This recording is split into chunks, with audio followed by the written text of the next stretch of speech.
નમસ્કાર. દિવસભરના તાજા સમાચારોમાં તમારું સ્વાગત છે. તમારી સાથે હું છું પિનલગીરી ગોસ્વામી. સમાચારો વિસ્તારથી જાણીએ એ પહેલા મહત્વના સમાચારો ઉપર એક નજર. નમસ્કાર મિત્રો, દેશ અને દુનિયાના સુપરફાસ્ટ સમાચારમાં તમારું સ્વાગત છે. અમદાવાદના લૂંટનો પ્રયાસ. બાવળાના ઢેઢાળ વાસણામાં જૂની અદાવતમાં એક યુવક પર જોરદાર જીવલેણ હુમલો કરવામાં આવ્યો, જેમાં હવે પોલીસે તપાસ શરૂ કરી છે. અન્ય મહત્વના સમાચારની વાત કરીએ તો વડોદરામાં દુષ્કર્મ કેસમાં સજા. પોતાની સગીર પુત્રી પર અત્યાચાર ગુજારનાર પિતાને વડોદરા કોર્ટે અંતિમ શ્વાસ સુધી જેલવાસની સખત સજા ફટકારી છે. અન્ય મહત્વના સમાચારની વાત કરીએ તો મોરબી હત્યા કેસનો ભેદ ઉકેલાયો. અણિયારી ટોલ નાકા પાસે થયેલી ગૌ સેવકની હત્યા કેસમાં પોલીસે ગણતરીના કલાકોમાં 6 આરોપીઓની ધરપકડ કરી છે. અન્ય મહત્વના સમાચારની વાત કરીએ તો હવામાન વિભાગની ચેતવણી. ગુજરાતમાં વધતી ગરમીને કારણે ઉનાળુ પાક, ખાસ કરીને બાજરી અને તલના પાકમાં પિયત વ્યવસ્થા જાળવી રાખવા કૃષિ નિષ્ણાતોની સલાહ છે. અન્ય મહત્વના સમાચારની વાત કરીએ તો પીએમ કિસાનનો 22મો હપ્તો. પીએમ કિસાન સન્માન નિધિ યોજનાના આગામી હપ્તા માટે ખેડૂતોને ઈ-કેવાયસી પૂર્ણ કરવાની સૂચના આપી દેવામાં આવી છે. અન્ય મહત્વના સમાચારની વાત કરીએ તો ગૌ સંવર્ધન યોજના. પ્રાકૃતિક ખેતી કરતા ખેડૂતો માટે ગાયના નિભાવ માટે દર મહિને મળતી સહાયની રકમ સીધી બેંક ખાતામાં જમા કરાવવાની કામગીરી શરૂ કરાઈ છે.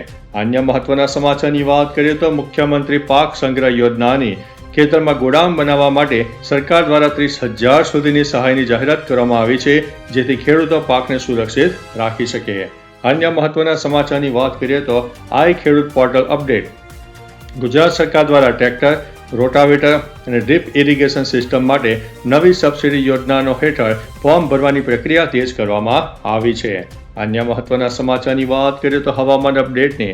ગુજરાતમાં ગરમીનો પારો વધી રહ્યો છે. ઉનાળામાં હાઇડ્રેટેડ રહેવા માટે આરોગ્ય નિષ્ણાતો દ્વારા દહીં અને કાકડી જેવા ખોરાકની સલાહ આપવામાં આવી છે. અન્ય મહત્વના સમાચારની વાત કરીએ તો રાજા શિવાજી ફિલ્મ પર સેન્સરની કાદર. છત્રપતિ શિવાજી મહારાજ પર બનેલી ફિલ્મ રાજા શિવાજીના રન ટાઈમ અને અમુક દ્રશ્યો પર સેન્સર બોર્ડે કાપ મૂક્યો છે. અન્ય મહત્વના સમાચારની વાત કરીએ તો વૈભવ સૂર્યવંશીનો રેકોર્ડ. યુવા ખેલાડી વૈભવ સૂર્યવંશીએ માત્ર 36 બોલમાં સદી ફટકારીને અનેક નવા કીર્તિમાન સ્થાપિત કર્યા છે. અન્ય મહત્વના સમાચારની વાત કરીએ તો રાજસ્થાન રોયલ્સનો વિજય. આઈપીએલ 2026માં ઓછા રન હોવા છતાં રાજસ્થાન રોયલ્સે લખનઉ સુપર જાયન્ટ્સને 40 રને હરાવીને ચમત્કારિક જીત મેળવી છે. અન્ય મહત્વના સમાચારની વાત કરીએ તો આઈપીએલ બેટિંગ રેકેટનો પર્દાફાશ.